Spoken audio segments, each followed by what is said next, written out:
We know the deal, the standard script. Spend the first 18 years or so in school. You have little, if any, autonomy. School is where you are told what to do and how to do things and when to do them. After 18 years of doing your time, you are free. This is it. You let out a sigh. That freedom, you can taste it. You are looking forward to it. You get to experience this freedom in university. That brief interval where you are something resembling an adult, but without the responsibilities of one. Time feels like it'll go on forever. Everything feels significant. You had so many new experiences in just a year or two. You start to imagine what the rest of your life has in store. But you remember that passion you had as a kid. You always wanted to do it. How great would it be to be able to pursue something that brought you joy, you wonder. But you are fiscally constrained, broke. You can't travel much. A simple road trip or going out costs money. Your student loan payments are coming up. So you imagine how great it would be to have a job and make money. Great idea. The happy-go-lucky lifestyle, but now with money. So you get a job, but not before your self-esteem is obliterated by numerous rejections. You apply and apply, but you start to feel like you are not fit for anything. Why would anyone pay me $30, $40, $50, $60,000 a year? What skills do I have, you wonder? You probably don't have many skills. That is the result of 20 plus years of schooling. But finally you persevere and you do get a job. Not a great one, but you are ready to put some time in the trenches. You're new, so you get paid very little. And it starts again. What to do and when to do it. Start time, lunch time, meeting time, home time. And even when there is no one explicitly to tell you how you should live your life, you realize that there really isn't much choice. You are exhausted after work, so you mindlessly watch movies and videos or scroll through social media. Screen time, the new opiate of the masses. And so you work, fight for measly raises, and perhaps even get a good raise by switching jobs. You have money now. It's what you wanted, remember?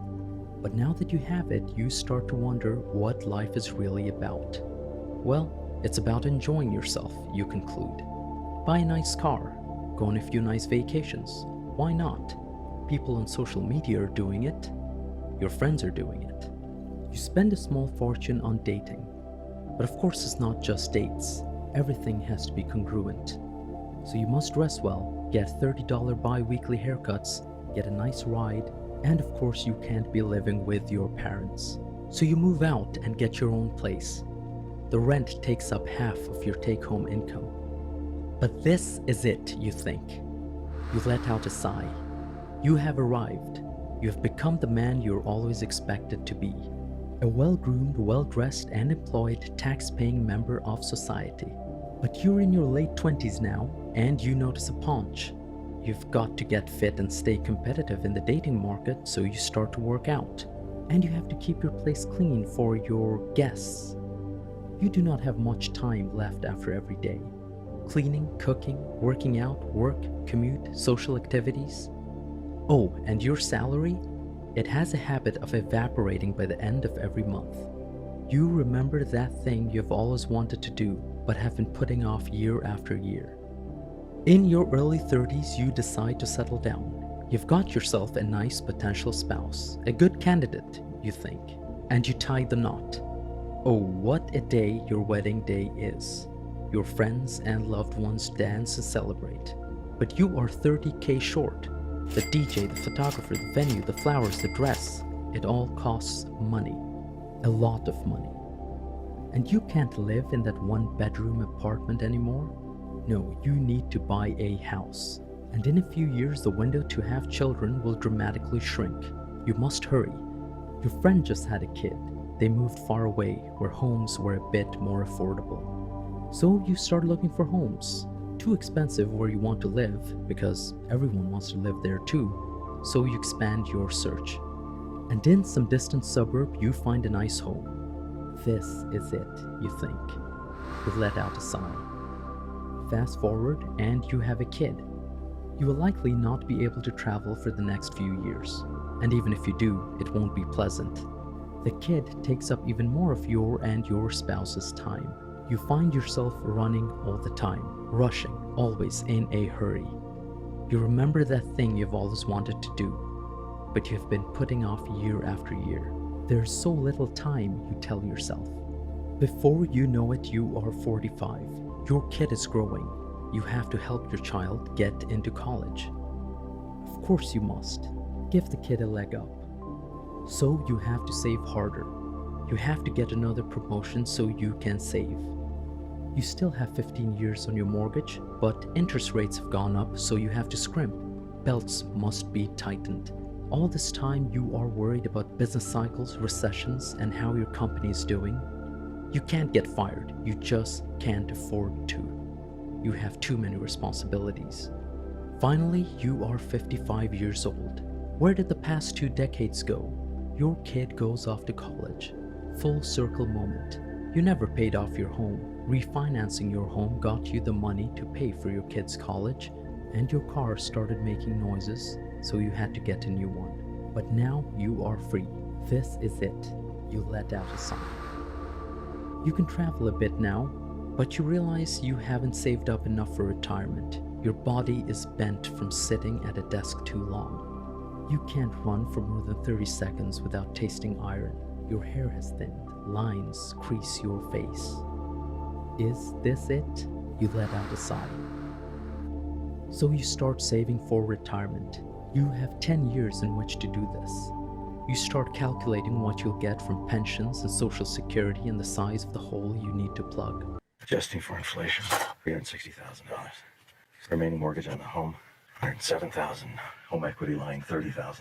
Cost of living, food, clothing, utilities, say $2,000 a month. Provide for say 10 years. That's $240,000. $737,000. That's what I need. It's a mad scramble, the last mile, the last 10 years. You remember that thing you've always wanted to do, but have been putting off year after year. Now, only embers remain of that fire that once burned within you. That desire is now a distant dream. A dream that feels as if it was dreamt by someone else. Assuming you are not beset with any serious medical conditions, now at age 65 you have made it. You have enough money, finally, and your kid is independent. This must be it. You let out a sigh. You take off to travel, but it's not the same as it was when you traveled in university. Things do not make the same impression on you anymore.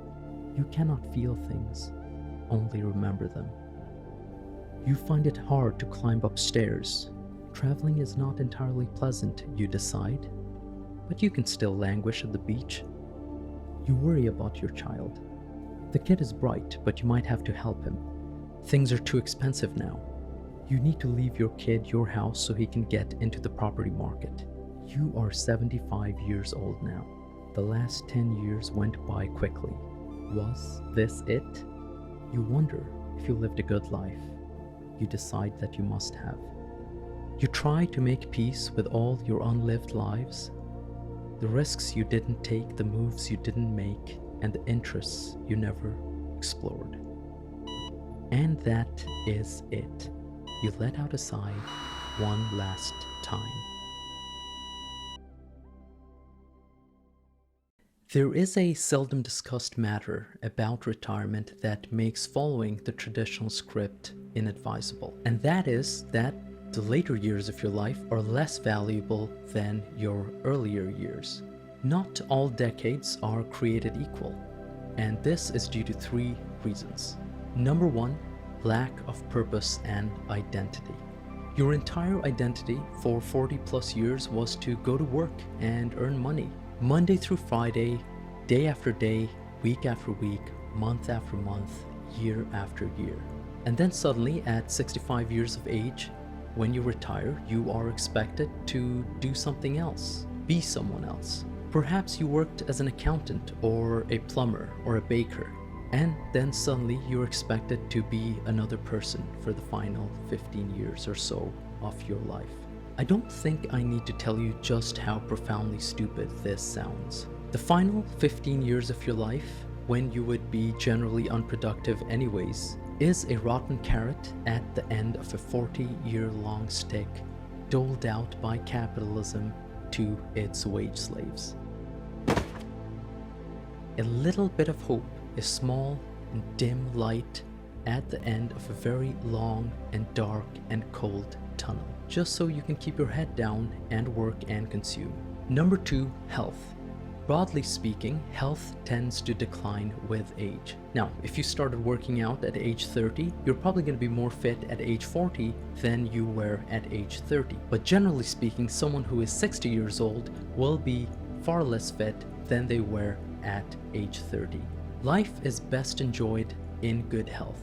As we get older, parts of us start to break down. Joints creak, muscles ache, and we might be afflicted by other ailments such as inflammation, vision, and hearing loss. You may develop blood sugar issues, blood pressure issues, hypertension, or heart issues.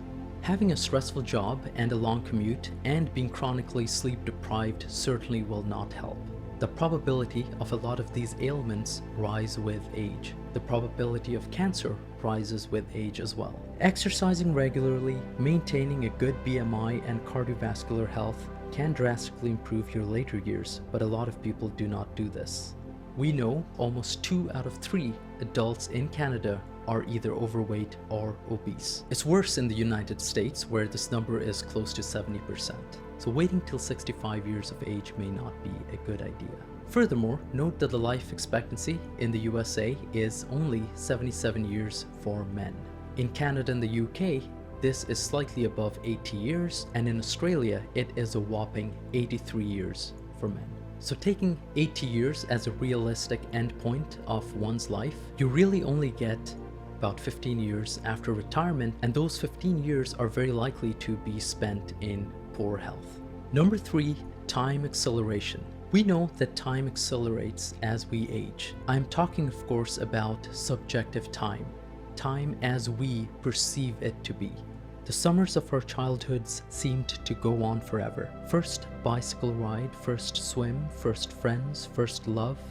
There are more firsts. Our senses are heightened as every experience stands on its own, with nothing to compare it to. We are, in short, more present. When older, even when we have a new experience, we can always compare it to another experience that we had that was similar. We are also more worried and thus less present. We become unstuck in time, reminiscing over the past or fearing or anticipating the future. The present concerns us less. We also settle into routines. Breakfast, commutes, desk, lunch, more work, commute back home, dinner, vegetate, and sleep. These unmemorable repetitions form the bulk of our existence. So that final 15 years of supposed freedom, it will feel more like a couple of years at best, and it will be far from your best couple of years. As the saying goes, the days may be long, but the decades are short.